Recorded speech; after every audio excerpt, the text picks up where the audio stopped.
Hola, ¿qué tal? Bienvenidos a un nuevo encuentro de campañas. Los que les vamos a pedir, como a todos los suman los que habrán participado, es que mantengan los micrófonos cerrados, así no se filtra el audio. ¿Sí? Estamos saliendo por YouTube también, así que pueden saludar, tranquilos. Bueno, en principio me presento, yo soy Noeli Cristi, soy coordinadora de la Jornada de Comunicación Estratégica de la Universidad de Lomas y le voy a ceder la palabra para hacer la presentación al decano de la Facultad de Lomas de Zamora, de Ciencias Sociales de la Universidad de Lomas de Zamora, Gustavo Nahón. Gustavo, si estás por ahí. Ahí abrí mi micrófono, no sé si me ven bien porque yo tengo la pantalla que va y viene, ¿sí? Sí. Bueno, buenas tardes a todos y a todas. Quiero agradecerte a vos, Noé, por llamado de este ciclo. Quiero agradecer también a Juan y a Ioni por este encuentro, por este diálogo que seguramente va a ser muy enriquecedor tanto para el enfoque académico como para la práctica profesional. Creo que es una buena oportunidad para celebrar. ¿Se escucha? ¿O escucho eco yo? Se escucha bien. ¿Sí? No, les decía entonces que es una buena posibilidad para celebrar la recepción que está teniendo y el impacto que está teniendo este ciclo de charlas virtuales que se enmarcan en lo que es un espacio mucho más amplio y consolidado de la facultad, como lo es la Jornada de Comunicación Estratégica que venimos realizando ya desde el año 2018. Nosotros entendemos el espacio público como un eje de cohesión social, como un escenario de construcción y también de legitimación política. Por eso es importante escuchar a los especialistas. Para nosotros es el lugar donde se ejerce el poder, que requiere legitimación y que establece en gran medida la construcción de significados que son compartidos, donde la comunicación es la construcción de significados. Por eso creo que sí, por eso me parece tan importante este diálogo, esta interacción, esta reflexión, este espacio de reflexión que estamos impulsando con el objeto de construir a una construcción que para nosotros es una construcción colectiva de lo que es la comunicación como práctica social determinante y al mismo tiempo como un objeto de estudio que nos convoca y que nos apasiona.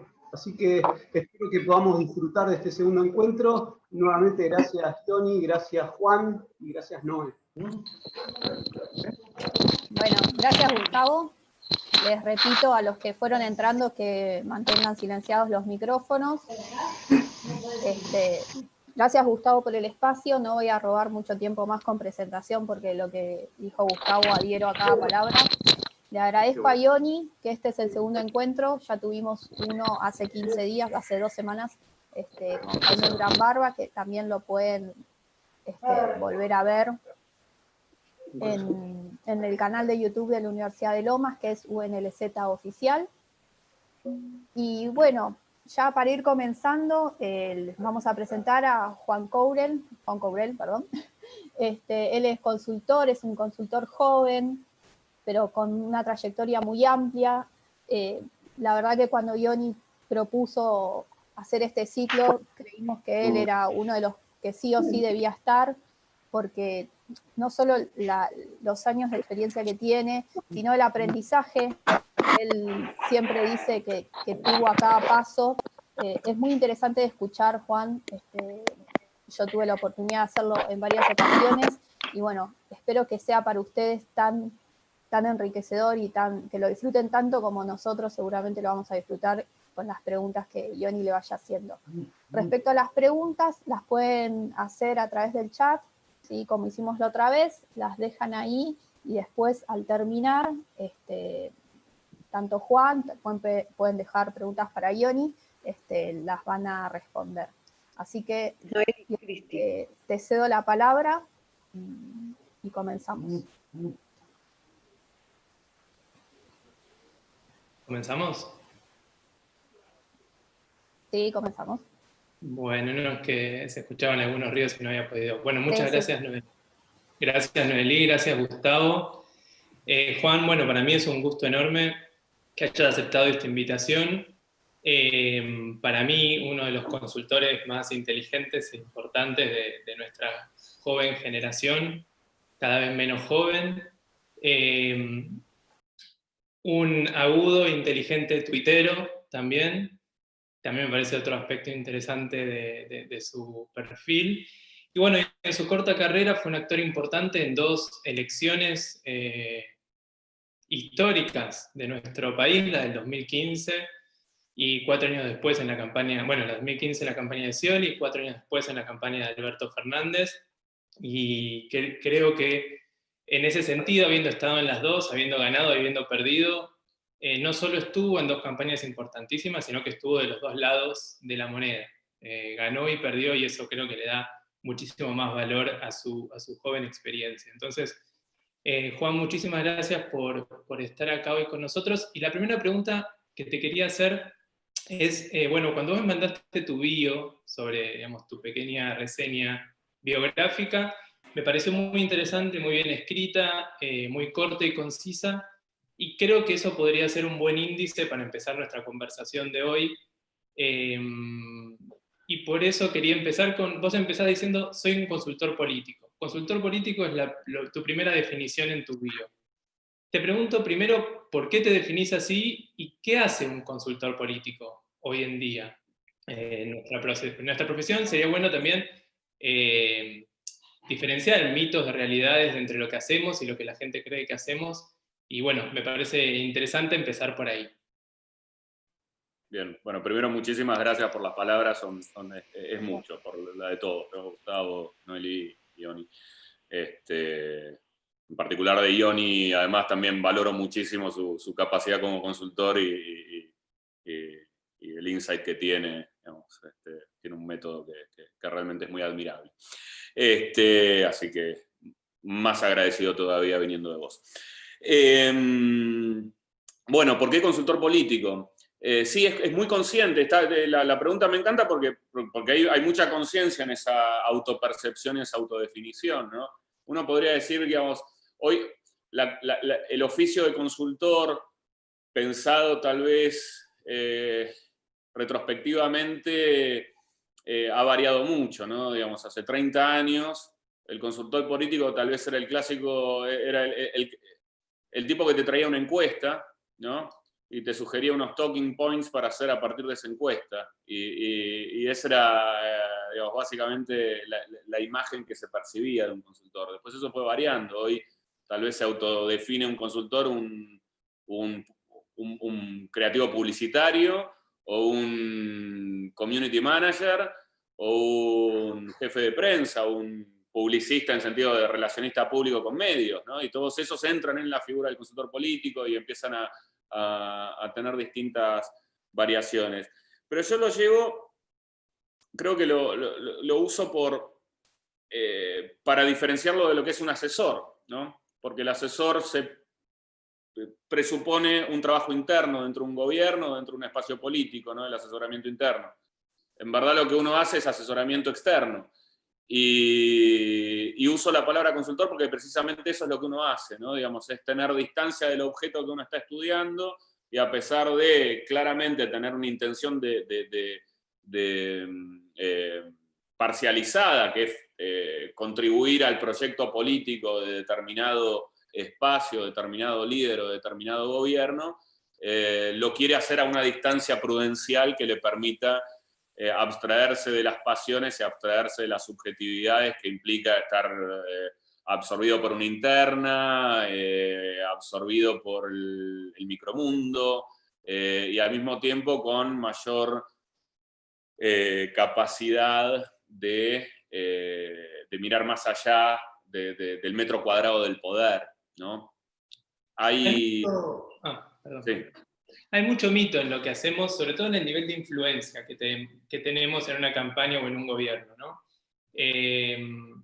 Quizás la figura de Durán Barba y su figura tan importante dentro del armado de Cambiemos un poco hizo creer, y un poco nosotros dejamos que crean, por conveniencia comercial, que uno hace una campaña o uno es el que define todo, desde la corbata del candidato hasta lo que dice y deja de decir.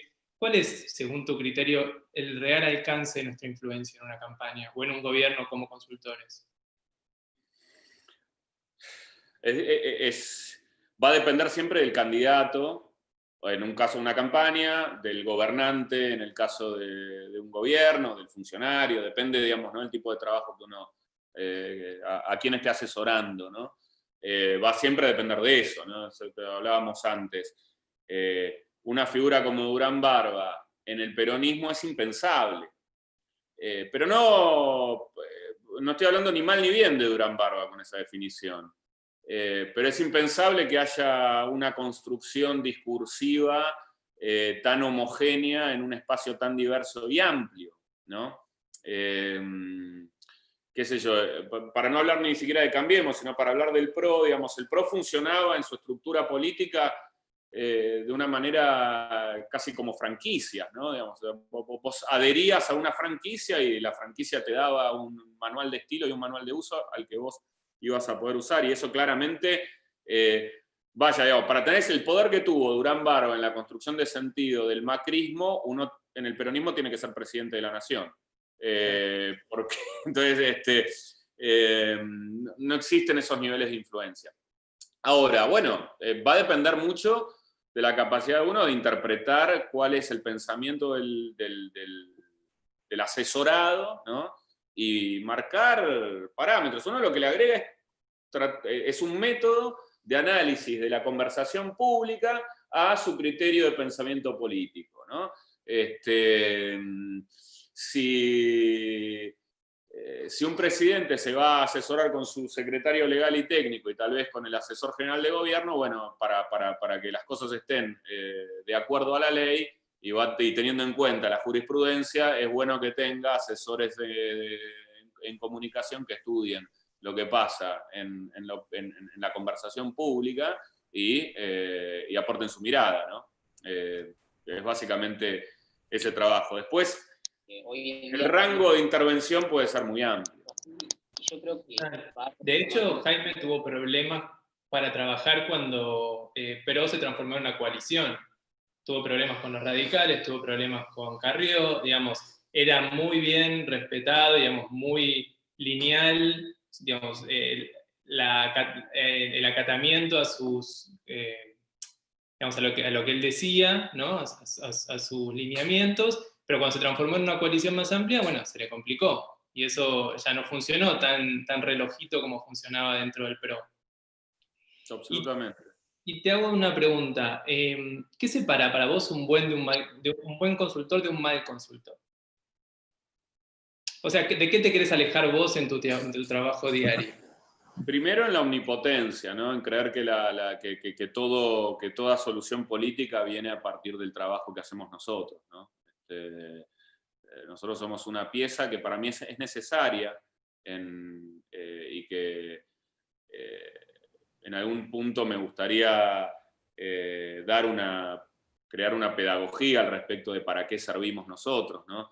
Es necesaria porque tenemos una capacidad de interpretar el sentido común y de interpretar la conversación pública que está más alejada de la que tienen los equipos políticos, ¿no? Damos una mirada con mayor distancia, ¿sí? Y el mal consultor es el que cree que además de hacer eso es el que tiene que trazar el proyecto político de un gobierno, ¿no? Digamos, el que quiere invisibilizar a la política dentro de la política, ¿no? La política no forma parte del circuito de toma de decisiones y no forma parte de la construcción de consensos que son necesarias para hacer política, ¿no?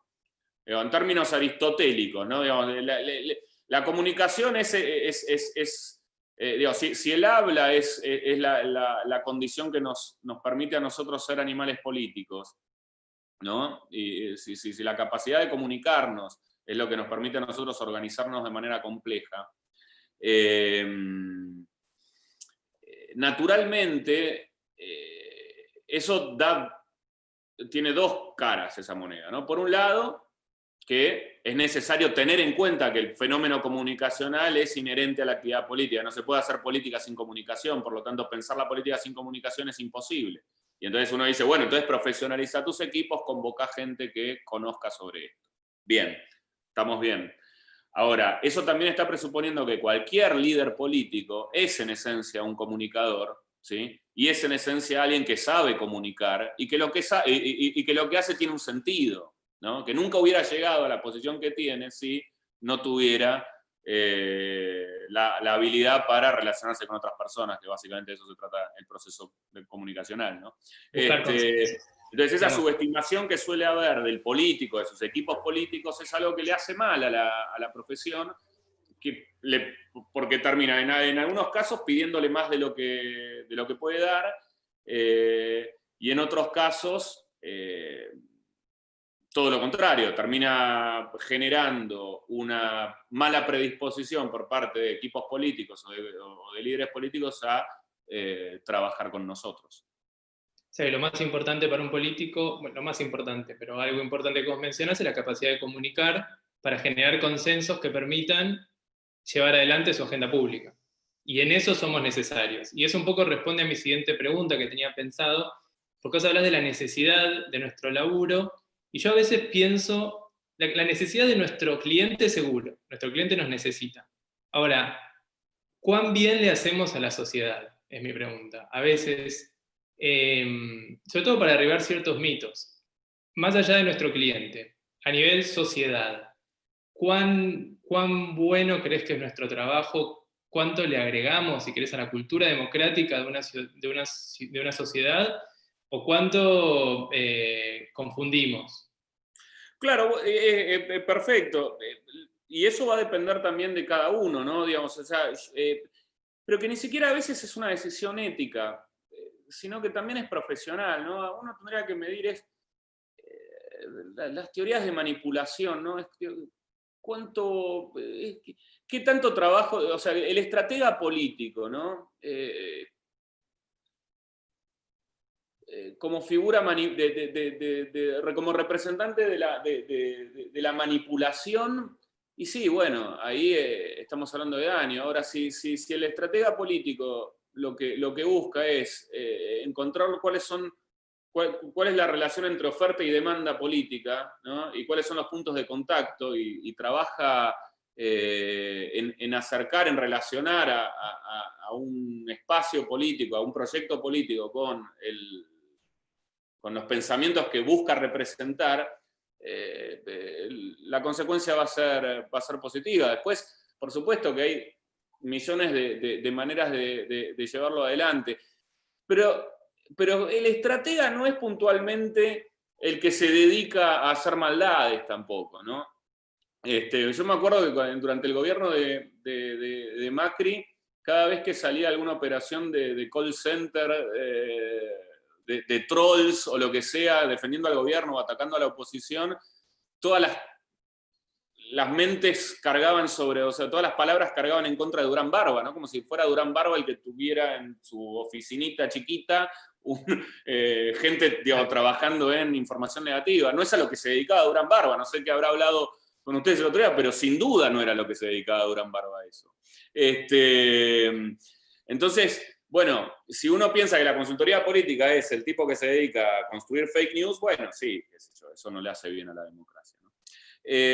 Creo que por otro lado, si hay un aspecto que tiene que ver con el compromiso personal que uno pueda darle a la política que está asesorando. Yo fui militante político a los 13 años, desde los 13 años fui funcionario público. Bueno, hoy soy consultor y no significa que no pueda volver a ser militante político o funcionario público en el futuro. Hoy no es mi decisión, no busco eso, pero digo, a veces se nos requiere o se pretende que uno hable desde una asepsia ideológica que no existe, ¿no? Digamos, y creo que sincerar la identidad política que uno tenga ayuda a que en todo caso nuestro rol sea más positivo, desde el palo al que uno pertenezca, ¿verdad? Digamos, es decir, si uno se reconoce y dice, yo trabajo desde estos valores, desde este sistema ideológico, creo que eso va a permitir que nuestro trabajo sea más positivo.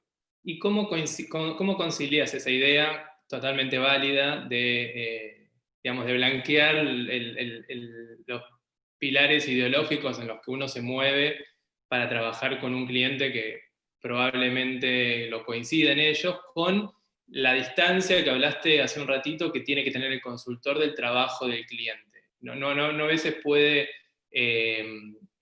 empañar un poco esa distancia. En parte sí, pero en parte es indispensable. Digamos, uno tiene que hacer permanentemente el ejercicio de no dejarse contaminar por sus propios valores, digamos, en cuanto a, pero la parte positiva digamos, es indispensable. ¿Hacia dónde, digamos, querés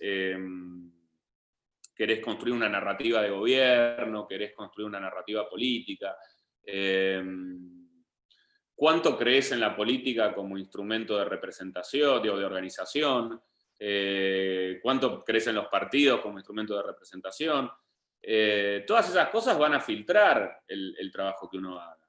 Después hay un ejercicio que tiene que ver con el método que uno utilice para el trabajo, que tiene que ser capaz de abstraerse de eso, ¿no? Cuando yo digo tomar distancia, hay una dinámica en los equipos de gobierno, pero también en los equipos políticos en general, donde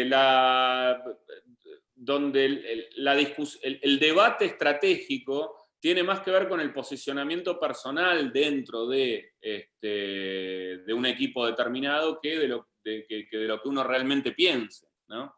Es decir, en función de la organización interna de un equipo político, a uno le conviene adoptar determinadas posiciones. Y entonces eso pierde de vista el conjunto, ¿no? Entonces, en cualquier gobierno, ¿no? En este gobierno seguramente también, ¿no? Pero si uno piensa en este gobierno, bueno, no va a ser lo mismo lo que piense un ministro que lo que piense otro. Ahora, lo que construye la narrativa de gobierno tiene que ser coherente globalmente, ¿no? Digamos, y esa heterogeneidad tiene que ser interpretada de una manera que no esté contaminada por la participación propia en ese lugar. Y para eso también está la investigación, ¿no? Como para sacarnos un poco de nuestro lugar ideológico, la relación que tenemos con nuestro cliente, la relación que tenemos con el equipo de trabajo de nuestro cliente, que siempre es difícil, ¿no? Porque uno viene de afuera, si sos consultor y... A eso me refiero con el método, digamos, o sea, claro. La investigación. Sí, sobre todo la investigación, que para mí lo que uno le puede agregar a la investigación, porque investigación, digamos, muchos sabemos que hay que hacer investigación, y hay como dos variables fundamentales para mí que le pone un consultor, que es qué preguntar, porque no todos preguntamos lo mismo, y cómo lees los resultados, pues no todos leemos los resultados de la misma manera. Ahí quizás un poco es donde entra nuestra individualidad por sobre el método quizás más conocido y eso. Pasando, bueno, me quedo un minuto más en este tema. Te quería preguntar por la relación con el cliente. Y no quiero entrar ya en el caso de Alberto puntualmente, que tengo una pregunta sobre eso, pero ¿cómo manejamos la relación con tus clientes y con el equipo de trabajo del cliente, que muchas veces ayuda un montón? La gran mayoría de las veces uno está más tiempo dando una pelea interna que dando una pelea externa. Sí, bueno, hay distintos... La mejor manera es tener un método muy ordenado, es ser muy ordenado. La política es desordenada. La política tiene un ritmo y un frenesí que destruye cualquier tipo de estructura de funcionamiento. Entonces uno ahí lo que tiene que lograr es una disciplina personal que genere un esquema de trabajo para el cual lo mejor es tener, insisto, nuevamente una distancia, ¿no? Bueno, el contacto es una vez por semana, una vez por cada 15 días, es una vez por mes, etc., ¿no? Y ser muy riguroso con ese con ese esquema que uno propone. Al costo de, en algunos casos, perder clientes. Porque eso te pasa, digamos. Hay gente que te pide que tu disponibilidad sea total, completa, y desordenada o caótica, y uno de esa manera no puede aportar tal vez lo mejor de sí mismo.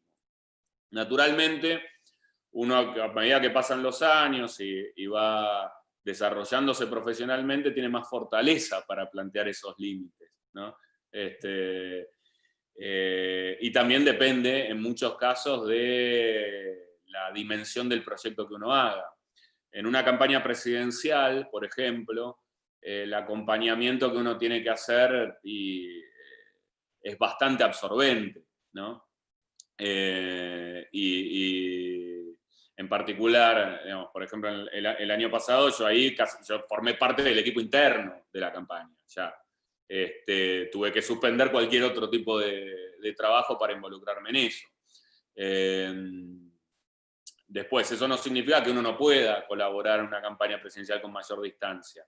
Ahora, en algunos casos, si uno no le pone el cuerpo con ese nivel de intervención, es imposible llegar a generar un efecto. Y esto está relacionado tal vez con una cosa que hablábamos antes, ¿no? Que es, eso creo que también diferencia un poco un buen consultor de un mal consultor, ¿no? Es si te importa el resultado de tu trabajo, o si llegás, marcas tus 10 verdades, te vas, y después lo que pasa está totalmente disociado con tus recomendaciones y no te importa, ¿no? Sí, además ser capaz de dar la pelea por lo que vos pensás que tiene que hacer tu cliente, para mí es muy importante. Además de método, que haya compromiso. Sí, y ni siquiera es por un compromiso, si se quiere, altruista. Tiene que ver con cuidar la calidad del trabajo, ¿no? Parte del trabajo de asesoramiento de un político es ser capaz de pelearte con ese político. Digamos, y de darla, digamos, y de tensionar las relaciones lo suficiente como para que te escuche, porque un político, digamos, a mayor jerarquía, más presiones tiene, y más reticencia va a tener a escuchar consejos ajenos o ideas ajenas. Y en algún punto es más vulnerable. Mientras más alto está, es más vulnerable, vos lo ves más dar la cara, y salir a decirle cosas que sabés que le van a incomodar es cada vez más difícil, mientras el tipo está más alto y está en una elección más difícil. Hay distintos tipos de dirigentes políticos, ¿no? Están los que son consultor dependientes, ¿no? Y no hacen nada sin la consulta y son muy metódicos en ese sentido. Están los que lo miran con desconfianza, ¿no? La idea esta, y te dicen, yo no creo en las encuestas, te dicen, bueno, después las usan, pero no creen. Entonces, sí, pero después te las piden todo el día. Las contratan, pero no creen. Y está esa contradicción, y vos decís, bueno, pero entonces, ¿qué hago sentado acá? O lo que vos haces a mí me parece que no sirve para nada. Bueno, ¿para qué me llamaste? Pero te siguen llamando, ¿no? Y son distintos tipos. Bueno, cuando son el segundo tipo de políticos, tenés que tratar de marcar una autoridad, porque si no, el efecto de tu recomendación va a quedar en la nada. Es muy fácil hacer una guía tipo de acciones que hay que hacer, o interpretar un focus group y te doy una caja de mensajes y ya está. Y no involucrarse después con qué pasa con las estrategias, ¿no? Las estrategias son dinámicas, van cambiando, y uno tiene que estar revisando permanentemente lo que efectivamente ocurre con lo que uno recomienda y ser capaz de adaptarlo. Totalmente. Bueno, hoy sos consultor político, y mi pregunta también va a tu camino. Quizás hay gente acá que quiere ser consultor político, consultora política. ¿Y cómo llegaste a ser consultor político? Resumidamente, ¿cuál fue tu camino y en qué momento decidiste que no querías ser periodista, que no querías ser asesor, que no querías ser ministro y que querías ser consultor? Y en verdad hace mucho tiempo, lo que pasa es que me interrumpió la realidad. Yo, a ver, a mí la política me interesó desde siempre, ¿no? Militaba en el centro de estudiantes de mi colegio a los 13 años. En algún momento me di cuenta que yo no tenía vocación de poder propio, digamos, que no quería ser presidente, no soñaba con eso, que creo que es un requisito para un militante político, ¿no? Aunque no esté laburando para hacerlo, digamos, en algún lado tiene que estar el bastón del mariscal, ¿no?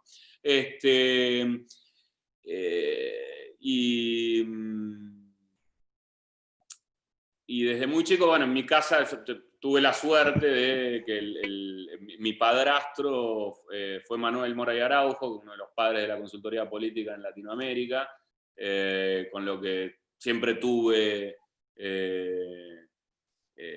ese pensamiento en la mesa familiar desde muy chico también, y me interesaba muchísimo, aprendí muchísimo de él, ¿no? En esto fue mi gran maestro. Y empecé haciendo consultoría y en algún momento en el camino, hace muchos años, hace 20 años, y en algún momento, digo, junto a él, en algún momento me convocó Daniel Scioli a una idea que tenía, que era ser candidato a jefe de gobierno, y necesitaba a alguien que le trabajara el discurso desde adentro, y empecé trabajando con él, y una cosa llevó a la otra y me interrumpió. Cuando en 2015 finalmente perdemos la elección, dije, bueno, después de muchos años, dije, bueno, puedo volver a lo que era mi vocación original. Y bueno, y ahí estuvo.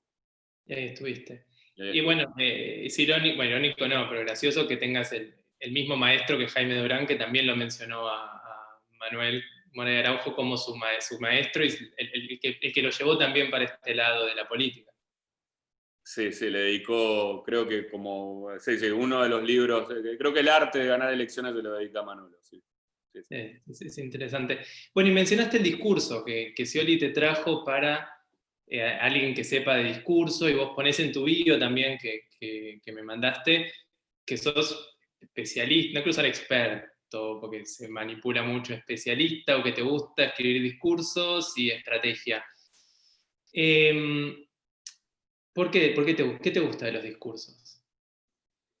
Me parece que es la manera más pura de comunicación política, ¿no? Es la expresión más pura, ¿no? Y que uno más la puede trabajar quizás, ¿no? Puedes leerlo, sí, releerlo, acortarlo, es la editarlo. más simple. Cuando digo pura me refiero a la más simple. Claro. Y si se quiere esquemática, y eso me parece fácil. Y me parece que ahí tiene fácil de comprender, ¿no? Digamos, es difícil de hacer.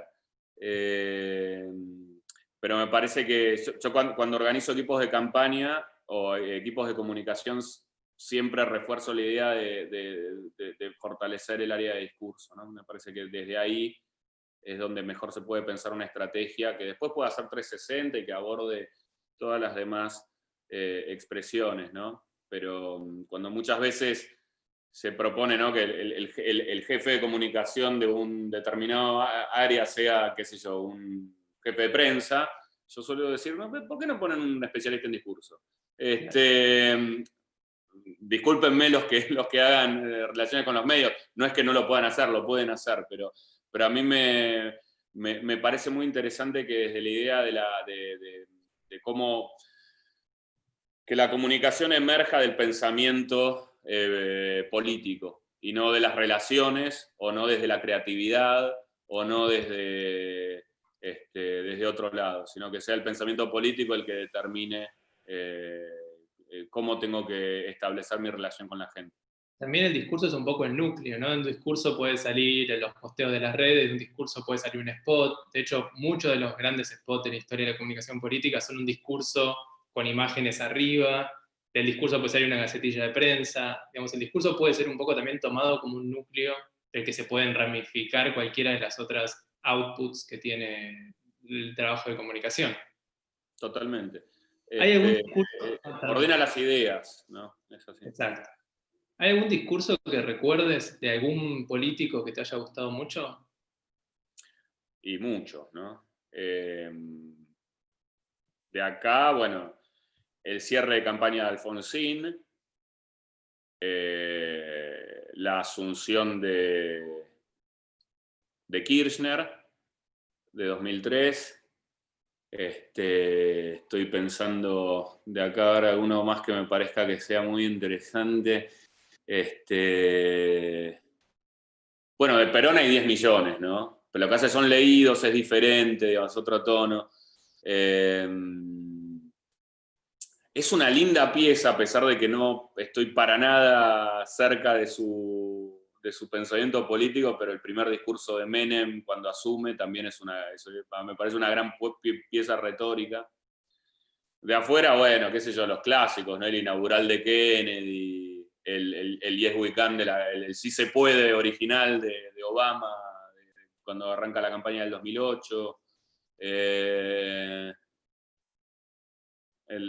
de Churchill de la película, no el de la verdad, que nunca lo escuché. El real no lo escuché nunca, pero la película está muy ilustrada. Sí. En nuestra mejor hora, de Our Finest Hour. Grandes síntesis. Todos esos son grandes síntesis. De Cristina podría elegir, lo que hace es que son muy extensos, es más difícil. Me parece bien que salgamos de lo actual, sí, para no entrar en suspicacias. Che, ¿cuánto el orador, cuánto te puede cagar un discurso? ¿Mucho? Acá no se usa teleprompter, cosa que es un gran error. Sí. Que es un gran error. A mí me encantaría que se use teleprompter. Acá hay como un orgullo del político que tiene que saber de memoria lo que va a decir y en cierta manera improvisarlo. Yo creo que vos podés usar teleprompter e improvisar al mismo tiempo. Que en ese sentido con Scioli usamos teleprompter en algún momento y mejoraba notablemente. Y no parecía inorgánico y no lo perjudicaba. Pero sí, claramente hay dotes histriónicos en un político que es relevante, ¿no? Pero está el aspecto histriónico y después está el aspecto metódico, ¿no? Estar capaz de saber de antemano de qué vas a decir, estudiarlo. Nadie improvisa del todo bien, ¿no? Los grandes discursos que vemos, que no están leídos, están estudiados de memoria antes. Incluso los muy largos. Sí. No, y hay gente que tiene una capacidad, los políticos, sobre todo los políticos abogados tienen una capacidad increíble de memorizar discursos que yo nunca pude entender cómo hacen para memorizar discursos, debates, respuestas enteras. Hay un secreto, le dedican mucho tiempo. Claro. Sí. Sí. Que no debería ser un secreto, ¿no? ¿Y cómo hacen? Y bueno, le dedican. Lo estudian. Sí. A mí en un momento me pareció que mientras más inseguros eran los políticos, más tiempo le dedicaban y mejor le terminaban saliendo los discursos. Mientras más se creían más capos, más la tenían de taquito, menos de tiempo le dedicaban y le salía peor. Y es bueno que puedan tener un asesor en eso que les ayude a ordenar las ideas, porque hay que dedicarle tiempo, digamos, y no ser reiterativo, y eso es importante. Es importante también. Che, te quería preguntar sobre tu trabajo en el gobierno de la provincia de Buenos Aires y ya entrar un poco a algo más anecdótico y menos teórico, no sé si calificarlo así, porque me gustaría que sigamos en el área más teórica de todo esto. ¿Cuál era tu trabajo en el gobierno de la provincia? Al principio escribía discursos y después, a partir de la escritura de discursos, empecé a ser el coordinador de los equipos publicitarios, de publicidad, pero fue primero del discurso, digamos, empecé a ordenar el trabajo de las agencias creativas, y del trabajo de las agencias creativas empecé a ordenar también el contenido en on de la prensa, y eso me llevó a empezar a hablar con la prensa y después a hacer offs con la prensa. Y finalmente terminé siendo secretario de comunicación de la provincia, pero por una cuestión de ir absorbiendo funciones que tenían mucho que ver con la capacidad de construir un discurso en base al input del gobernante, Daniel Scioli en ese momento, poder procesar la información de gobierno, para que ese discurso tenga un sustento material y no sea una recopilación de declamaciones sin anclaje, y obviamente de la lectura de la opinión pública, ¿no? Y siempre me pareció muy interesante la idiosincrasia del bonaerense, por decirlo de alguna manera. O la falta de identidad, quiero decir, digamos, como que cada uno se siente de su barrio, de La Plata, o de Mar del Plata, o digamos, de un lugar más chico, y hay menos identidad bonaerense. ¿Cómo comunicás con gente que tiene como esa dualidad de informarse de medios nacionales, pero al mismo tiempo sentirse muy de un lugar muy pequeño y no tanta relación con la provincia? La provincia es muy compleja, ¿no? Yo creo que gran parte de los déficits, del déficit económico y, si se quiere, institucional o político que tenga la provincia, qué sé yo, el hecho de que la provincia nunca haya metido un presidente, ¿no? Digamos, qué sé yo, tiene que ver con un tema que es comunicacional, que es cultural, que es de identidad cultural. Es muy difícil construir un proyecto de la provincia porque hay poco arraigo con lo provincial, ¿no? Es un conjunto de identidades locales muy presentes, y en la construcción de esa cultura tiene mucho que ver el ecosistema mediático, ¿no? Cómo se informa el 70% de la población de la provincia que vive en el conurbano, con qué medios se informan, ¿no? Se informan con medios de la ciudad de Buenos Aires, principalmente.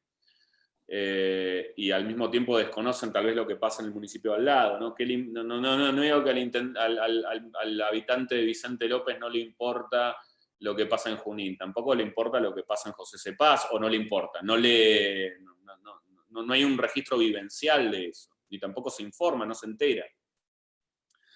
Es muy complicado. Lo que termina pasando es que hay una paradoja, ¿no? Que es que los gobernadores de la provincia, por un lado, tienen poco poder político, ¿sí? Tienen poca capacidad de generar proyectos políticos propios, y por otro lado tienen buena imagen, porque queda es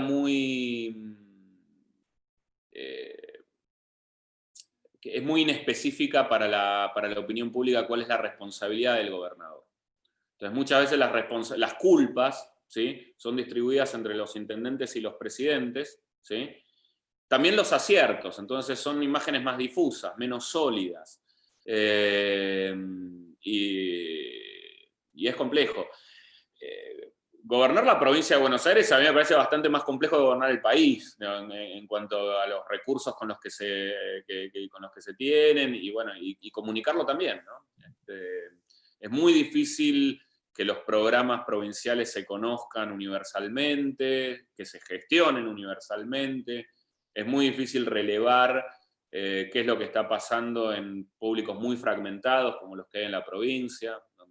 Yo me acuerdo cuando gestionaba allá, tenía más de 3.000 medios de comunicación en el registro de medios, ¿no? Y uno diría, bueno, en el registro de medios, los medios de la provincia, tenemos 3.000 medios inscriptos, ¿no? En los 135 municipios. Era imposible auditar lo que pasaba en ellos. Uno diría, bueno, pero en Nación pasa lo mismo. Sí, es relativo, porque hay una parte de la agenda nacional que siempre va a estar ocupando de una manera bastante uniforme estos medios. Y no es lo mismo en lo provincial, ¿no? Y vos entraste además antes del boom, bueno, cuando empezaba el boom de los blogs y los micromedios. Lo vi nacer, lo vi crecer estando en la función, sí. ¿Y cómo manejaste? ¿De qué año es Facebook? Estamos hablando de 2004. 2004, la provincia de Buenos Aires fue en 2007, y el uso político hasta el 2008 ni se conocía. Claro. No. Twitter se creó mientras estábamos ahí, no sabíamos para qué servía. Los periodistas dejaron ser parte de medios para ser medios en sí mismos, y te venden notas y van, digamos, y tenés que empezar a trabajar con los mismos periodistas individualmente en lugar de con, no sé, 500 medios como se hacía antes. Eso debe haber sido un desafío enorme. Sí, totalmente. Los registros, se fueron creando portales que no existían. Claro. No, fue un cambio importante. Yo creo que la provincia tiene un problema ahí de identitario, es fundacional, ¿no? La provincia no se funda.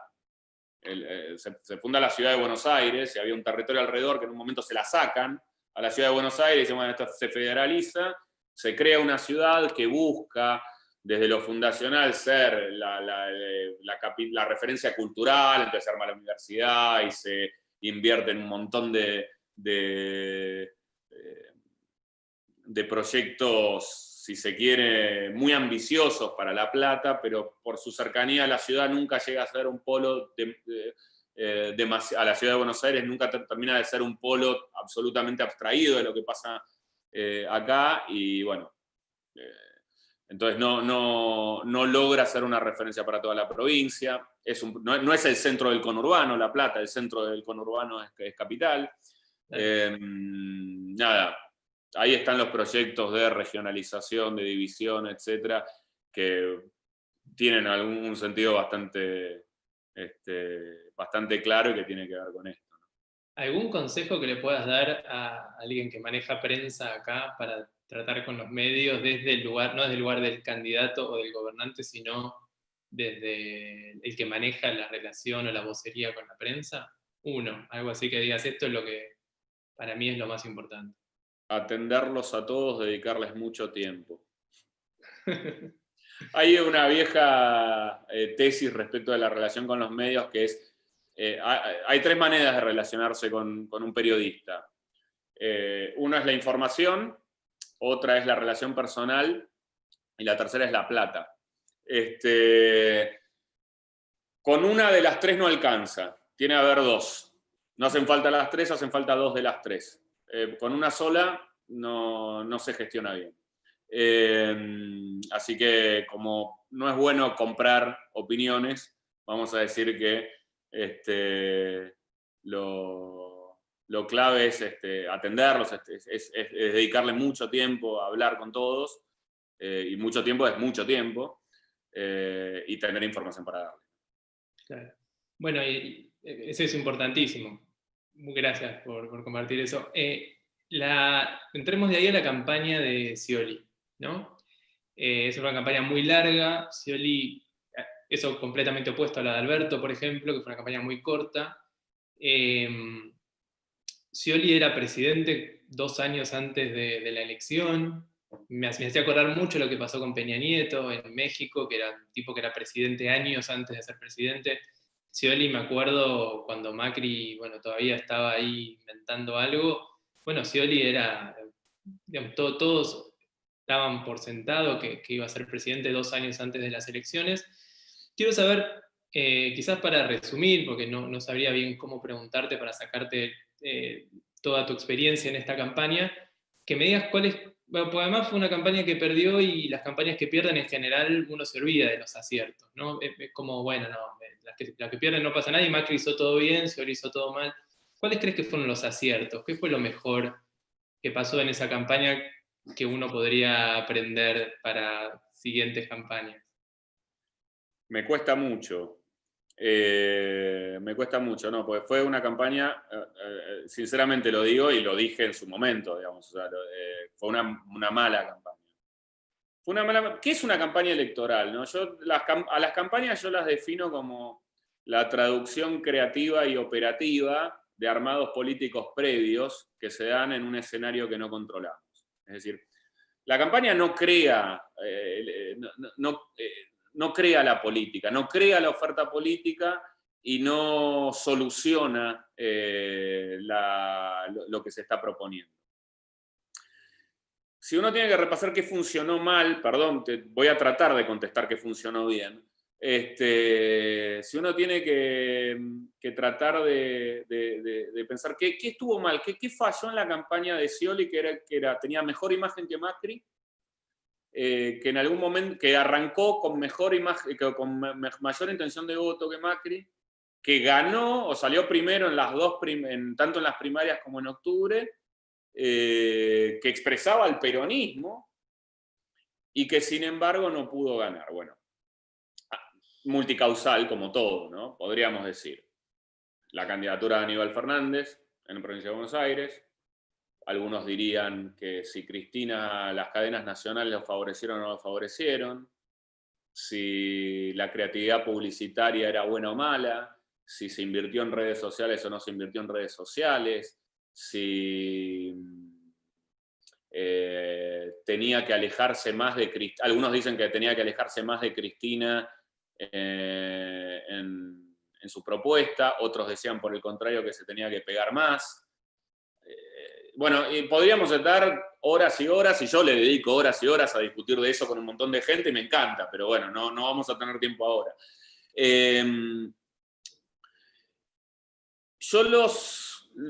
Todo eso yo lo sintetizo en una única cuestión, que era la relación política entre el candidato y la principal referente del espacio político que él representaba, ¿no? La relación entre Scioli y Cristina, básicamente.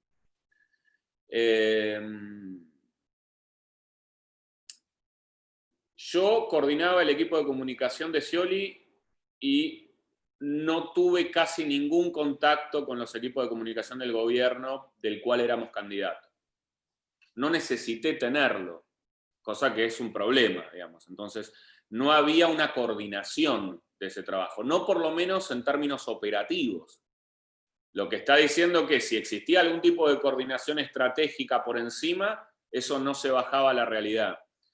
Entonces, desde ahí cualquier cosa va a funcionar mal, ¿no? Digamos, porque toda estrategia sin una táctica que la lleve adelante va a fracasar, ¿no? Entonces,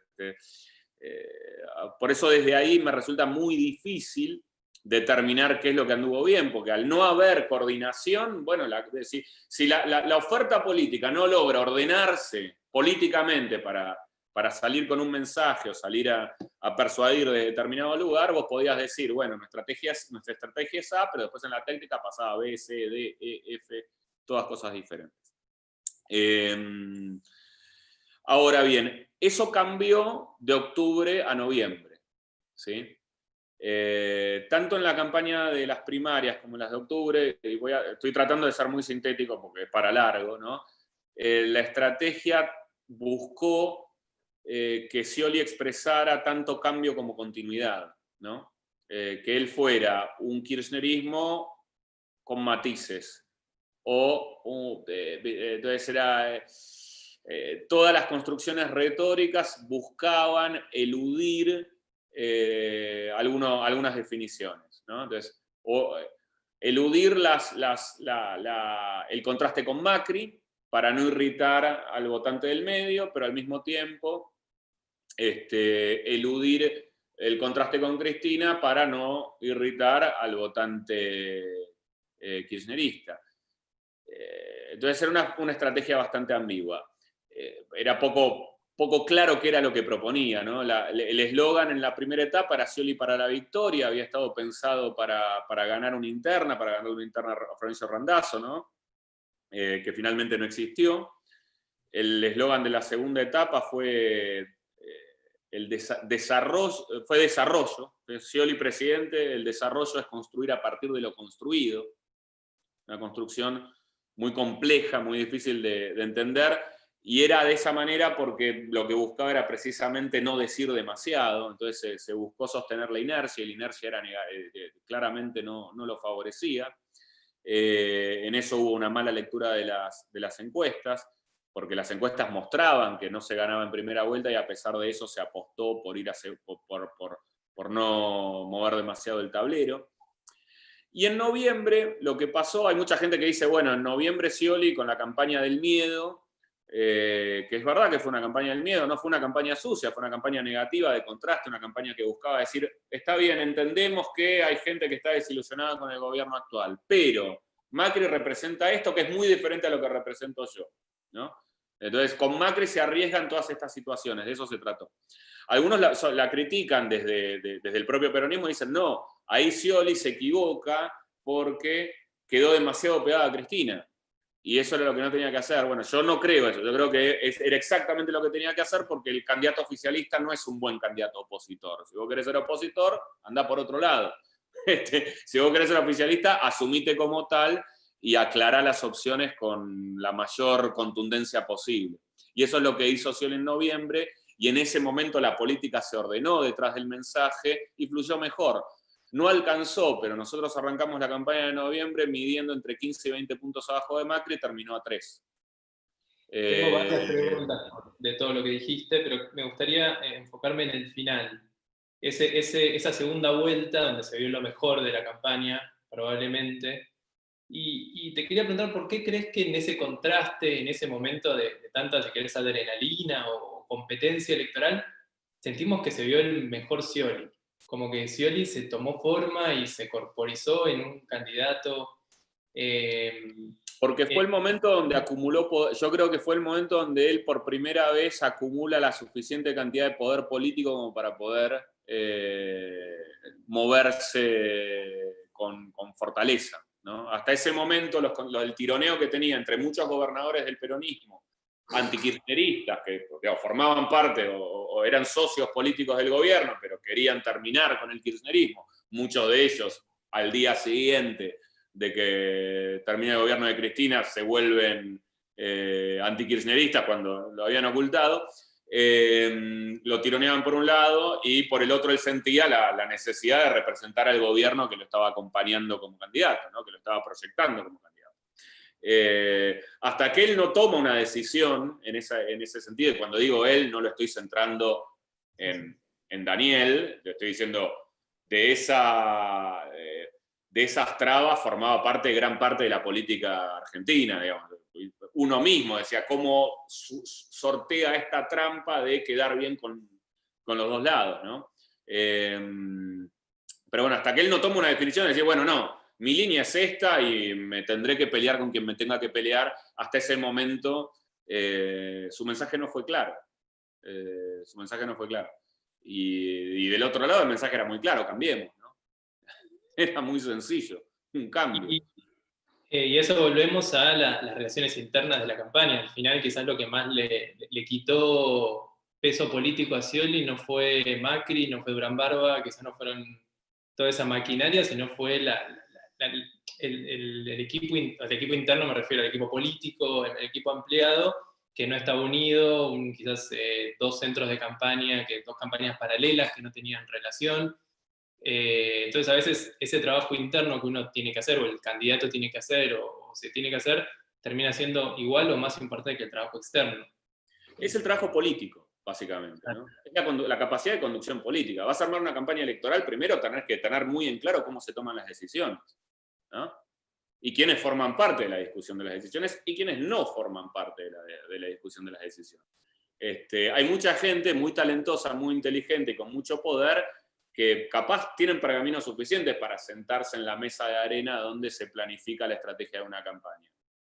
Y que sin embargo no tienen que estar adentro. ¿Por qué? Porque no forman parte operativa de la ejecución de esa campaña. Entonces, el que no tenga una función específica, una responsabilidad clara en la campaña, tiene que estar afuera.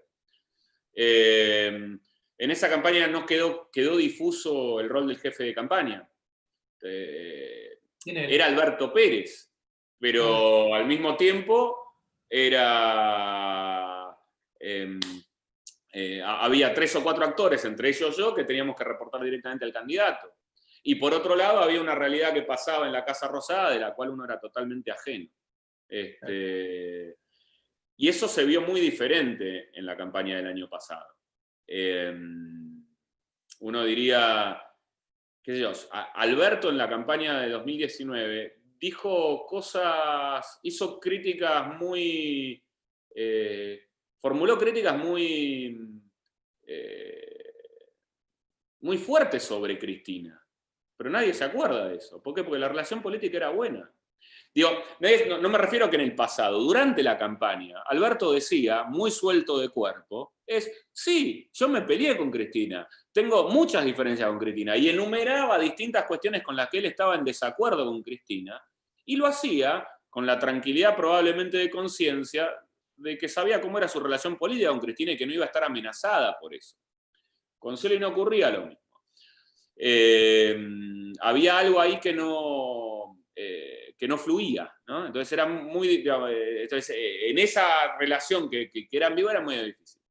Lo primero que hicimos, de hecho, el año pasado, cuando hubo que armar un equipo de campaña en tiempo récord, fue, sí, el equipo de Cristina es el equipo de campaña, digamos, como también lo fue el equipo de Massa, si se quiere, ¿no?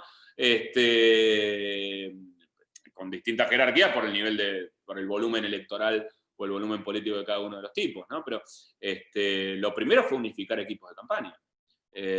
Hay uno solo, ¿no? Que eso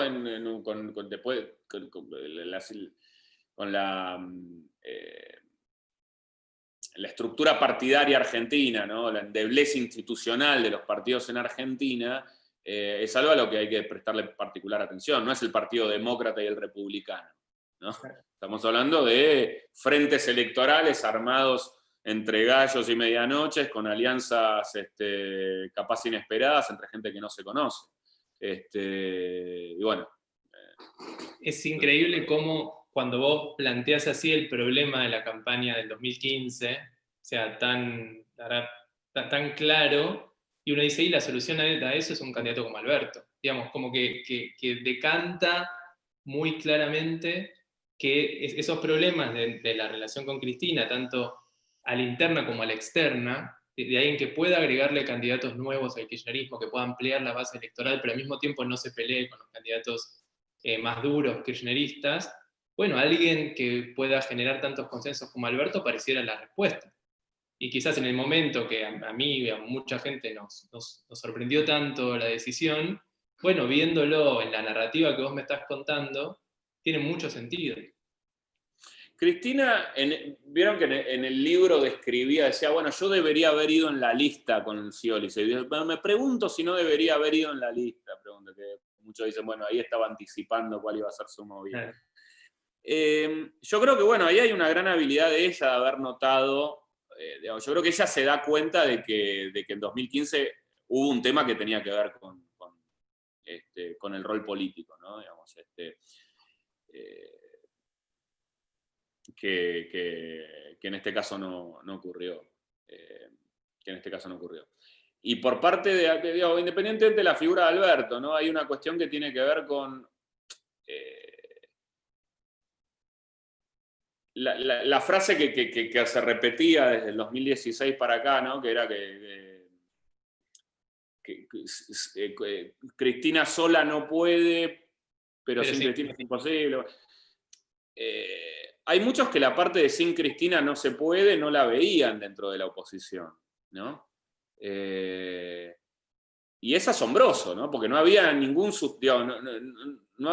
dato de opinión pública y no hubo en ningún momento en los 4 años del gobierno de Macri nunca una información de opinión pública que te mostrara que existía alguna posibilidad de hacer un armado político sin que formara parte del kirchnerismo y que fuera competitivo en términos electorales, ¿no?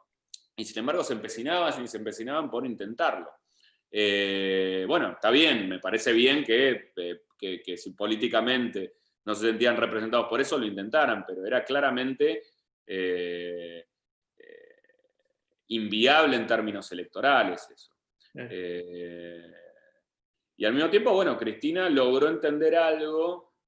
Cristina era el mensaje, ¿no? En 2017 es como que hubo una idea ahí de que había que durambarbizar a Cristina, ¿no? Entonces, Cristina tenía que no sé, ser diferente, ser otra persona. Como si la percepción social sobre Cristina no fuera una piedra dura, imposible de modificar, construida en más de 10 años de altísimo conocimiento. El juicio ya estaba tomado antes de que ella decidiera hablar en un escenario redondo o hablar en un escenario clásico, antes de ir a una entrevista con Novarecio o de ir a una entrevista con el Gato Silvestre. Es irrelevante. El juicio ya estaba hecho, ella era el mensaje. Y en 2017, en la campaña suya a diputada, sí, no, a senadora, perdón. Senadora provincial. Hay como un intento ahí de mostrar que Cristina era distinto. Era imposible hacer eso. Y en 2019, en algún punto, eso se interpreta. Bueno, Cristina es el mensaje. Entonces, no tratemos de decorar a Cristina con algo que no es. O de esconderla. En todo caso, que haya una política que surja de ella, de esto no forme parte, ¿no? Estoy describiendo el fenómeno como lo observé yo desde afuera. Ella toma una decisión política.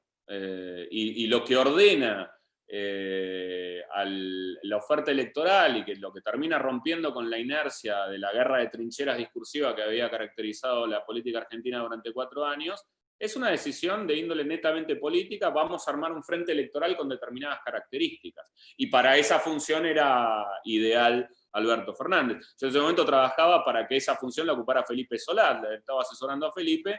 Digo, bueno, mirá, existe una mínima chance de que Cristina no sea candidata y que en vez de ser candidata a Cristina vaya otro peronista que esté dispuesto a, digamos, a incorporar al kirchnerismo, pero digamos que exprese una cosa sutilmente diferente. Bueno, no fue Felipe, fue Alberto. Mal para Felipe, bien para el kirchnerismo, porque terminó tomando una decisión que bueno, salió bien, ¿no?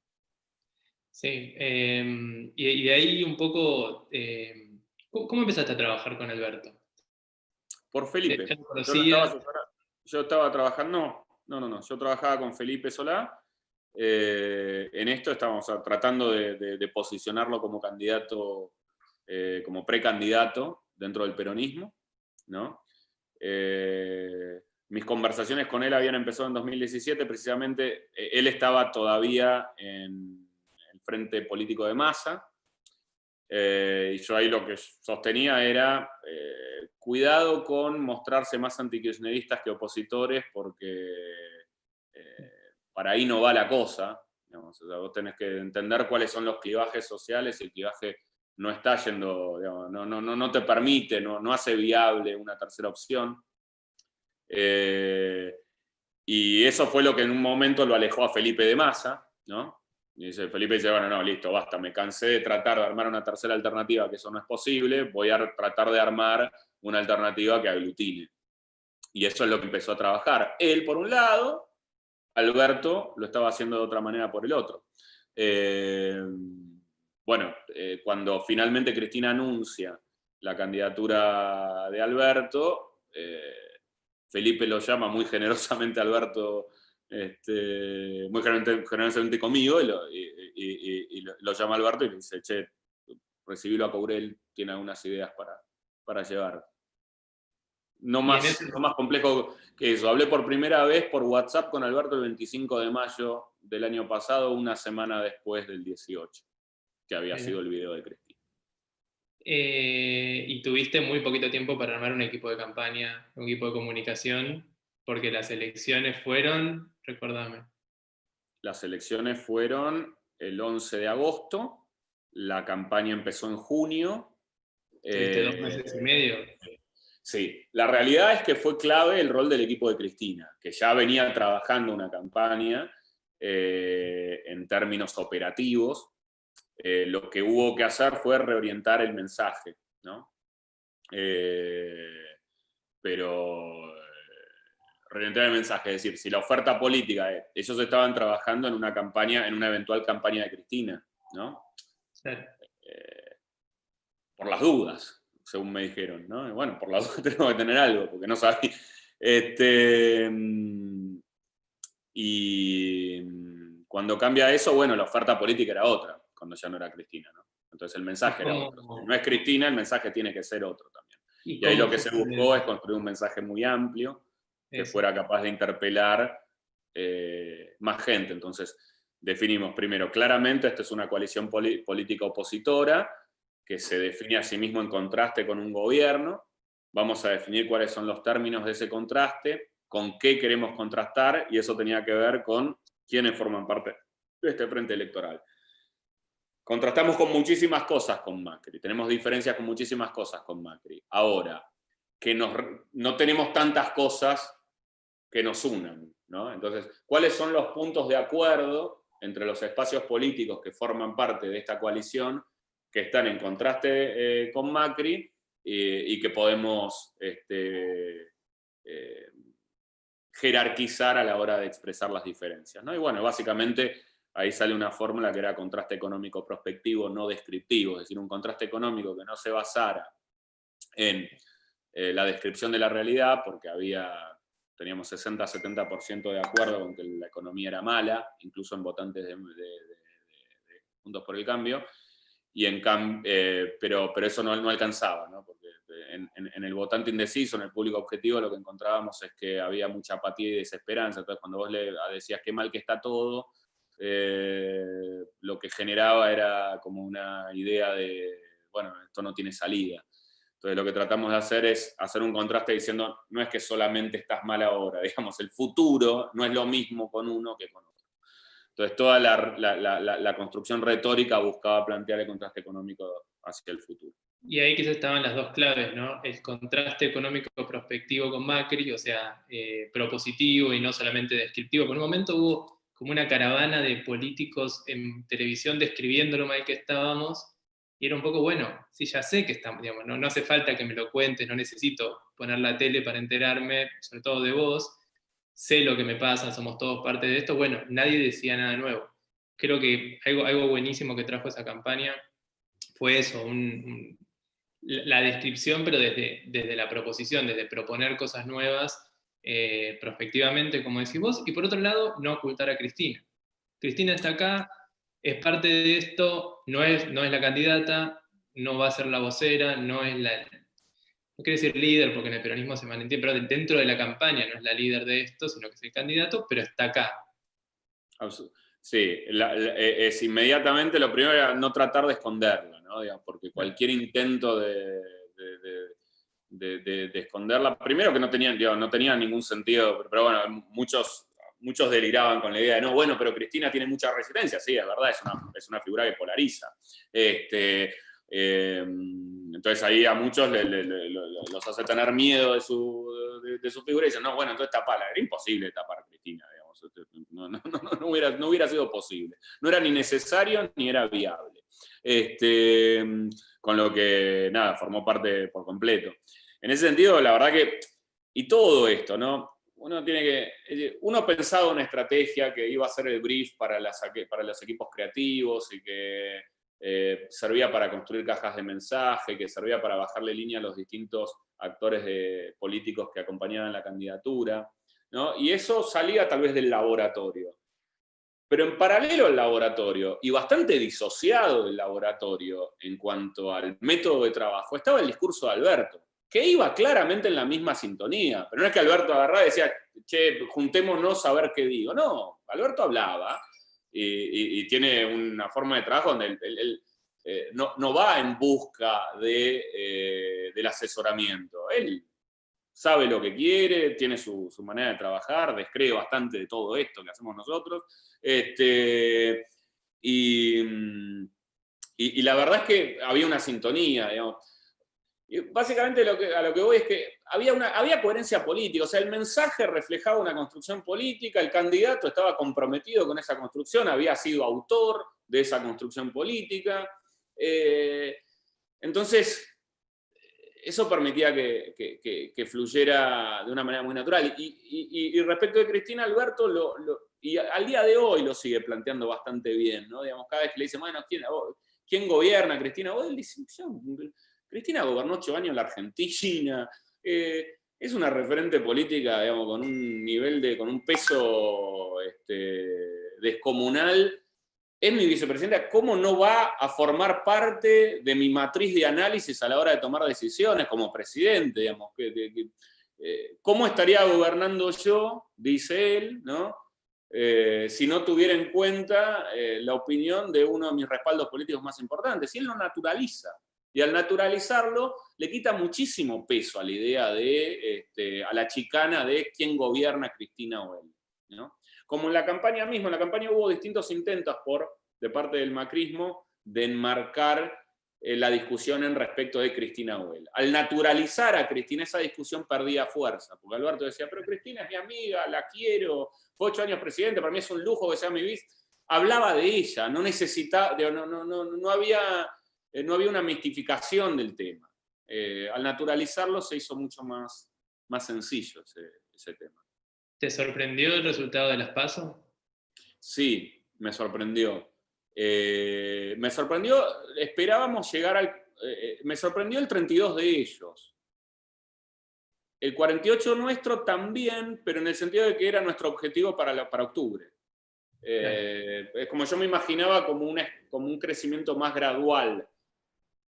De 2015 a 2019, las encuestas mostraban más o menos 5 puntos, 35 puntos a favor del macrismo, 35 puntos a favor del kirchnerismo, en el medio nada, todo 10 puntos abajo, y entonces el 35 del macrismo podía ser 40 o 30, y el del kirchnerismo podía ser 40 o 30 también, ¿no? Y después Massa o Labaña o quien fuera, siempre más de 10 puntos abajo, ¿no? 20 o menos.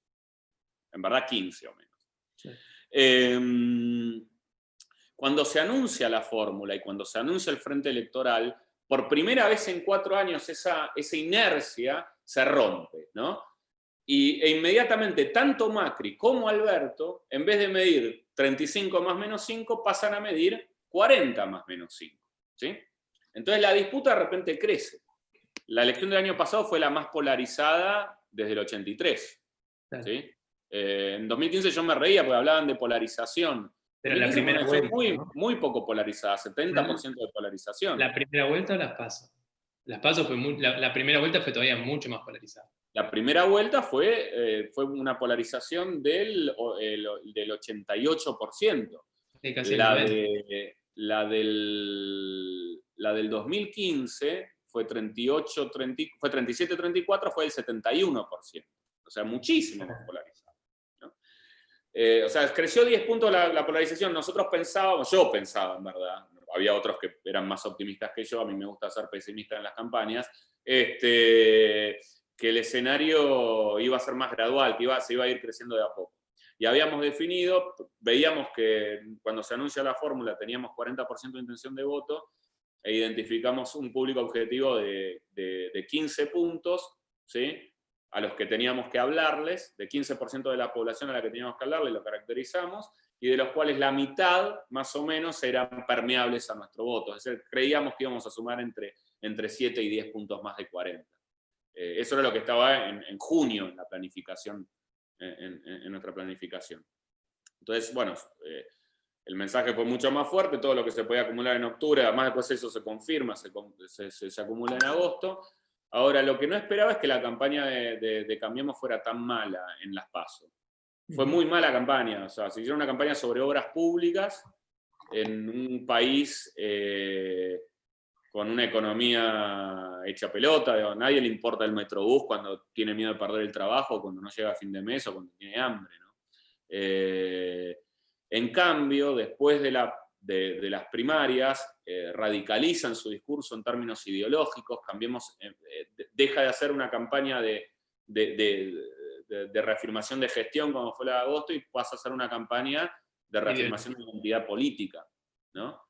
Y aparece Vidal con el pañuelo celeste, y Macri empieza a ser más duro con las críticas al kirchnerismo, y Bullrich empieza a tener mayor visibilidad, y empiezan a hacer una campaña más inteligente que la que hicieron antes. Entonces, pero me sorprendió mucho, me acuerdo que lo veíamos en nuestro búnker, ¿no?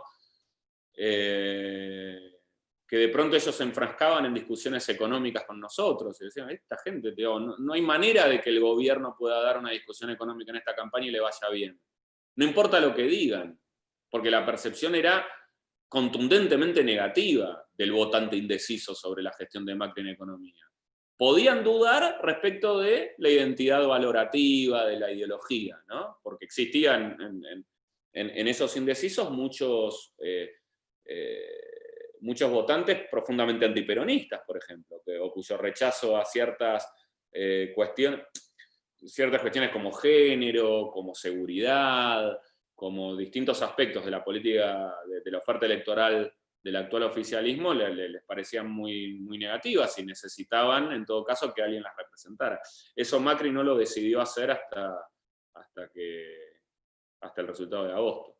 Interesante como quizás Macri también entre las PASO y la primera vuelta, quizás tuvo un proceso similar al que tuvo Scioli entre la segunda vuelta entre la primera vuelta y la segunda vuelta. No se animó a contrastar. Macri no se animó a contrastar en agosto. Y esto también para la invulnerabilidad de la capacidad de manipulación electoral que se le endilga a la herramienta pro Cambiemos, ¿no? Claro. Hay distintas cuestiones.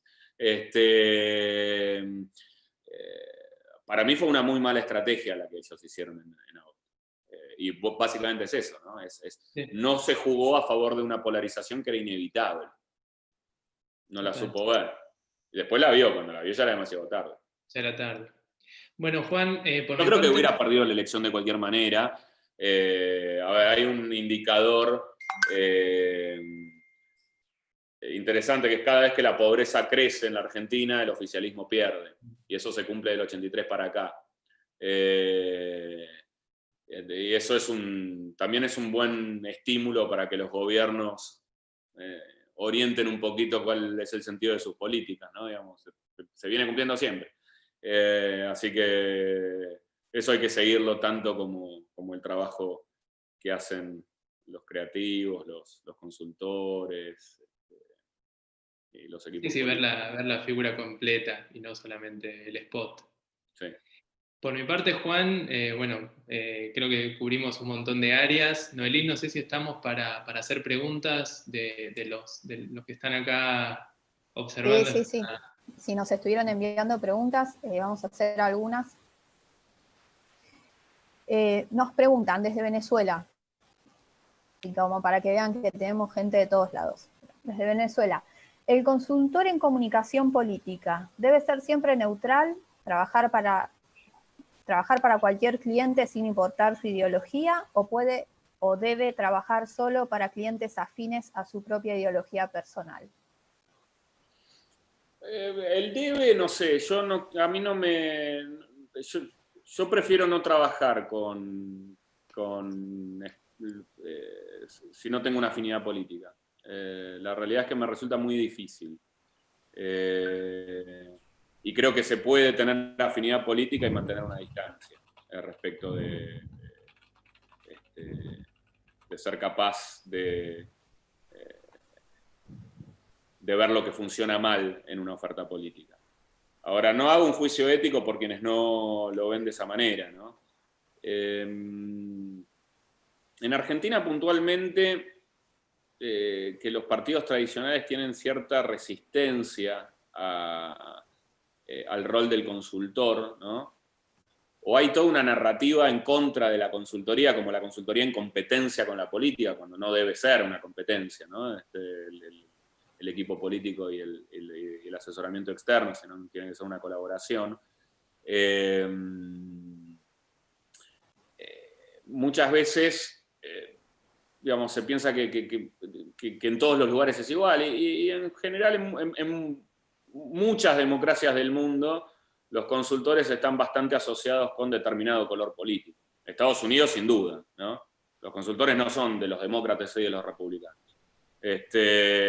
Por lo general, eligen un lado y trabajan bien en el lado que eligen.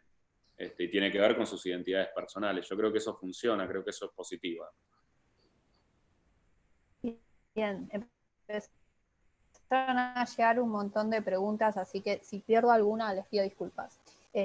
Acá habla un poco lo que habías empezado a decir. Dice, en Estados Unidos, por ejemplo, la mayoría de las entidades que forman parte de la agenda pública, no solo partidos, sino también gremios, ONG, grupos de interés determinado, recurren al consultor comunicacional o político para impulsar determinadas agendas, campañas, políticas, etc. ¿Crees que en América Latina está igual de generalizado recurrir a estas asesorías, o es más bien algo que solo se utiliza en la política? Como en la política. No, claro, entiendo. La acá también es así. La consultoría también está en otros sectores. Acá también, claramente acá también está así, asociada al sector privado y sí, absolutamente, sí. Totalmente. De hecho, la consultoría política crece a la par de la investigación de mercado. En la historia, digamos, de la consultoría política, cuando empiezan cuando los estudios de opinión pública crecen en paralelo e incluso a posteriori de los estudios de investigación de mercado. Claramente hay una relación ahí. ¿Sí? Yo agrego algo respecto estudio sociológico del consumidor, bueno, dejamos de estudiarlo como consumidor, pasamos a estudiarlo como ciudadano, ¿no? Yo agrego algo respecto a eso, que es que en la consultoría política hay un área de asuntos públicos que hay mucho por desarrollar que sí tiene más que ver quizás con lo que hacen los gremios o con lo que hacen otros actores de poder, digamos, dentro de la agenda pública, que es poner temas en la agenda pública. Bueno, los gremios van a querer poner ciertos temas en la agenda pública, los medios van a querer poner ciertos temas, ciertas organizaciones empresariales, y ahí hay mucho lugar para desarrollar dentro de la consultoría política, más allá de las campañas y los gobiernos. Uh-huh. Sí, las empresas lo usan mucho, las grandes empresas, ¿no? Y las grandes cámaras empresarias. Claramente, cuando lo hacen, tienen lo hacen desde una agenda política determinada, lo que va a influir bastante en el pensamiento de ese consultor, ¿no? Entonces, no es lo mismo asesorar a la Asociación de Bancos Argentinos que asesorar a la CGT, por ejemplo, ¿no? No en términos profesionales, sino en términos de esto que digo, ¿no? De cuál es la identificación, ¿sí? Y cuál es el objetivo, y cuáles son los públicos a los que se les habla, ¿no? Y las estrategias van a variar si uno tiene de cliente a la Asociación de Bancos o tiene de cliente a la CGT. Uh-huh. Otra pregunta, me interesa mucho la idea de poder generar una pedagogía de la consultoría política en su sentido político-discursivo, a diferencia de la formación solo publicitaria. Y en realidad esta pregunta la tomo también para nosotros, digo, como Universidad de Lomas, porque dice, ¿podría organizarse un espacio de formación en las universidades del conurbano? Allí es una herramienta necesaria. Bueno, este espacio nace un poco con la idea de fomentar estas discusiones y estos debates y empezar a escuchar a las personas, a los especialistas y demás, para traer toda esta especialización en consultoría política, en comunicación política, al conurbano. Vos que trabajaste en la provincia, ¿cómo ves, y esto lo pregunto yo, no el asistente, la comunicación política en los municipios? ¿La ves más o menos desarrollada, menos desarrollada? Sobre la primera parte es fundamental que se armen ámbitos de intercambio y que las universidades públicas fundamentalmente trabajen desde la profesionalización, ¿no?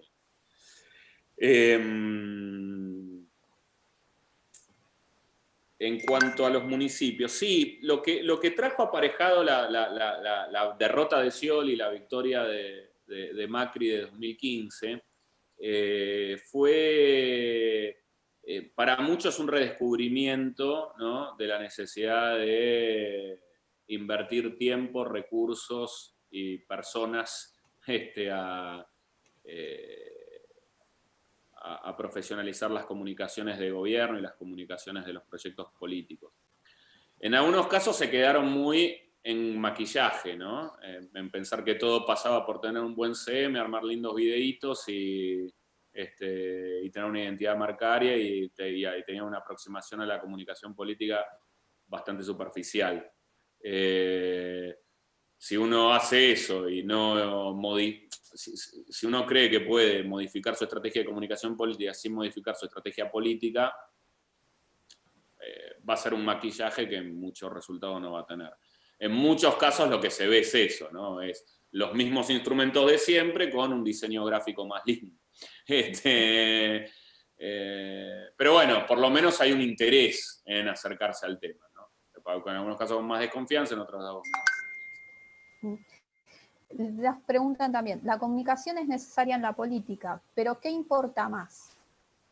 Se preguntan. Esto fue al inicio, cuando vos hablabas del tema de los políticos. No, bueno, en verdad es la política, lo que pasa es que no existe política sin comunicación, ¿no? La única manera de construir política es en relación con los otros.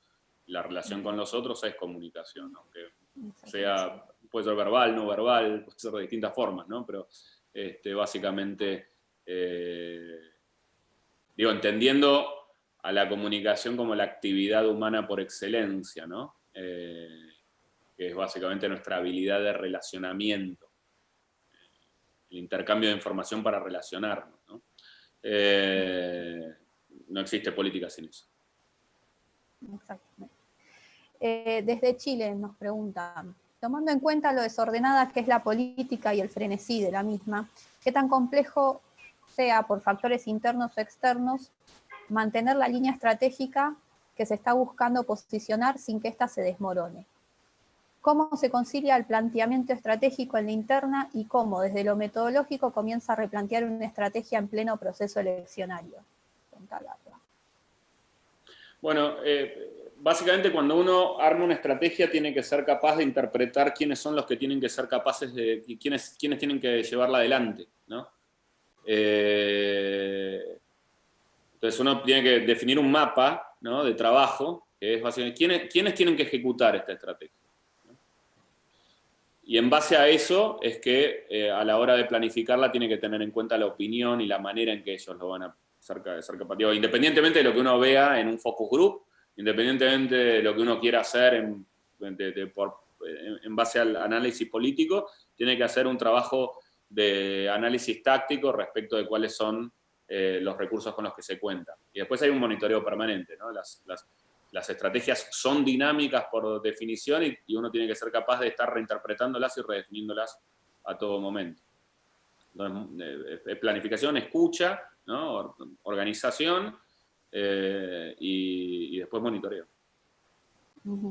Bueno, te hago la última, si no nos extendemos tanto en tiempo, que viene desde México. Preguntan si se acaban las campañas donde el candidato tenía muchos asesores. Y yo te agrego también para que puedas decirnos cómo ves que continuarán, digamos, el campo de la consultoría política, cómo lo ves a futuro. Mario Riorda el año pasado, después había publicado un artículo que me hubiera gustado mucho el título, que era Las campañas han muerto, ¿no?, o algo así. Y tiene que ver con que hay discusiones, bueno, yo las conozco, son bien de las escuelas de Estados Unidos respecto de campañas electorales, ¿no? Hay una discusión de cuál es la influencia de una campaña, ¿no?, en el resultado electoral, ¿no? Hay debates, hay bibliotecas enteras que discuten eso. Lo que está pasando con la fragmentación de las audiencias, con la nueva dinámica de los medios de comunicación, con las nuevas herramientas, es que cada vez se hace más visible lo difícil que es planificar en detalle, ¿no?, los acontecimientos que uno desea que ocurran durante una campaña. O concentrar la atención de mucha gente sobre determinados acontecimitos, ¿no? Ya no existen los grandes actos de campaña, el inicio de campaña, el cierre de campaña, las entrevistas no las ve todo el mundo, la gente consume medios de una manera mucho más fragmentada de la que existía antes. Ni hablar herramientas que escapan por completo del control de un equipo de campaña, como pueden ser los sistemas de mensajería móvil o los contenidos orgánicos que van apareciendo y que pueden, ¿no? A ver, los mejores contenidos, los contenidos con mayor repercusión en la campaña, en digital de la campaña de Alberto no fueron creados por el equipo de campaña, fueron contenidos orgánicos que uno no controla. Después uno ve y dice, bueno, pero ese contenido va bastante alineado con la estrategia que nosotros tenemos, porque evidentemente esa estrategia venía a representar políticamente algo que existía y que, bueno, apareció y emergió, y uno podría decir, bueno, qué bien la estrategia, que después la gente espontáneamente va en línea con el discurso que queremos reformar sin necesidad de que lo hayamos producido nosotros. Puede ser, bueno, quién sabe. Pero digo, lo que está quedando de manifiesto es lo caótico y lo que está fuera de control de las campañas. Entonces, esto complejiza, es decir, ¿no?, cómo van a ser las campañas en el futuro. Bueno, no sé, digamos, es medio difícil saberlo. Yo creo que lo fundamental es entender el contexto en el que se desempeña. Es comprender cuáles son los alcances y cuáles no, y reforzar los puntos donde uno efectivamente tiene conciencia del resultado de lo que está haciendo. muchas veces en la campaña el tiempo es muy limitado, son periodos de tiempo muy cortos, duran poco las campañas electorales. No existen las grandes bombas atómicas que destruyen al rival, no. Entonces, muchas veces se dedica muchísimo esfuerzo a cuestiones que no tienen un resultado claro. Entonces, saber identificar qué de lo que hace un candidato va a tener un impacto y qué no, y simplemente no dedicar el esfuerzo ni los recursos económicos en eso, es muy importante. Es muy importante. Qué sé yo, en 2015 muchos pensaron que la genial infraestructura en redes sociales del macrismo había sido lo que iba a determinar el resultado, lo que determinó el resultado de la elección. Y en 2019, me acuerdo cuando empezó la campaña, decían, ¿cómo va a ser el Frente de Todos, que son toda una manga de improvisados peronistas que no entienden nada de esta profesión, para combatir el ejército de fake news, y no me acuerdo cómo las llamaban, tenía un nombre, ¿no?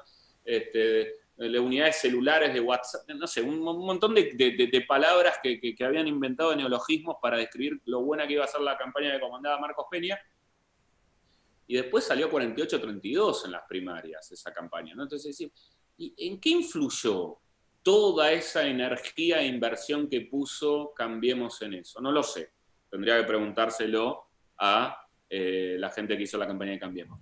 Ahora, lo que sí sé es que había mucha presión interna para dedicar muchísimo esfuerzo en fortalecer algo que era muy débil en el peronismo y que nunca iba a ser muy fuerte, ¿no? Entonces nosotros, ¿qué podíamos hacer bien? Ordenar el discurso.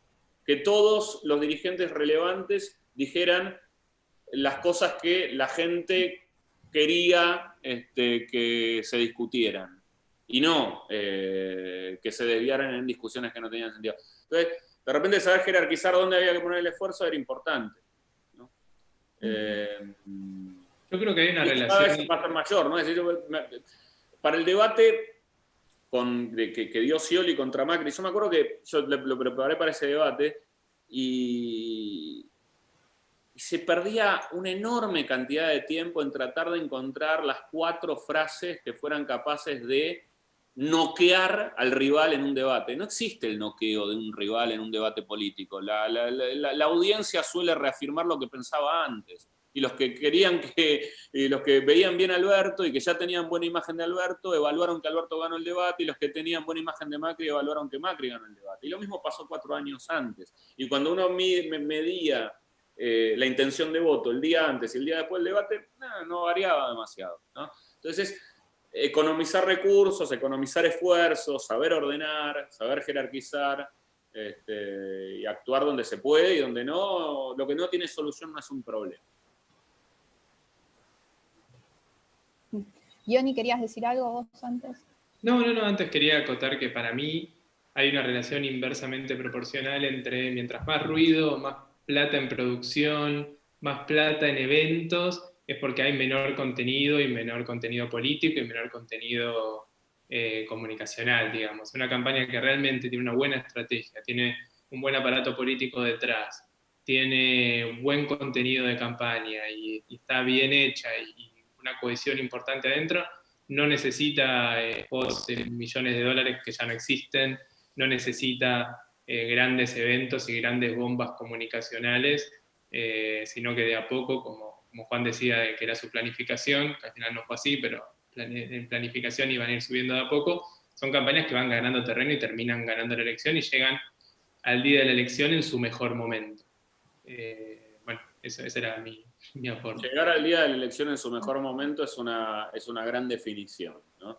Después hay muchos contextos y coyunturas que van a terminar influyendo en el resultado y gravitando más que los esfuerzos que uno haga. Bueno, ahora sí te hago la última, de verdad. Pues dije que la última de la anterior, pero llegaron como 5 más. Decía Juan que los cambios que se generaron en los municipios en términos de comunicación tras la victoria 2015 de Cambiemos, hubo un relato sobre la superioridad en términos comunicacionales del PRO, que de alguna manera hoy se ponen en discusión, y algo estuviste mencionando. Pero más allá de eso, pregunta Marcos, ¿qué cosas positivas crees que Cambiemos incorporó a la comunicación política?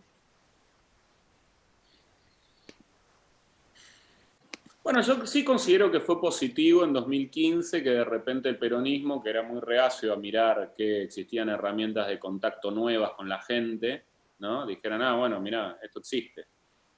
Vuelvo, muchos lo hicieron de manera muy superficial, y en las redes sociales me armo un perfil de Twitter y, no sé, tuiteo. Y piensan que con eso alcanza, ¿no? Pero hay muchos otros que empezaron a darse cuenta que había todo un fenómeno de discusión política que se daba a través de esas herramientas. ¿Qué sé yo? En términos territoriales, de construcción política territorial, lo que las redes sociales o lo que la digitalización en verdad permitió fue saltar el cerco del control político territorial, ¿no? Antes vos gobernabas un municipio, controlabas las paredes, las pintadas en las paredes, hablabas con las 4 o 5 radios del municipio y te asegurabas que el otro candidato no tuviera segundos, y listo, se solucionaba el tema, eras el único candidato. Y eso explica en gran parte, ¿no? La eternización de algunos dirigentes, que era muy difícil ser oposición en algunos territorios.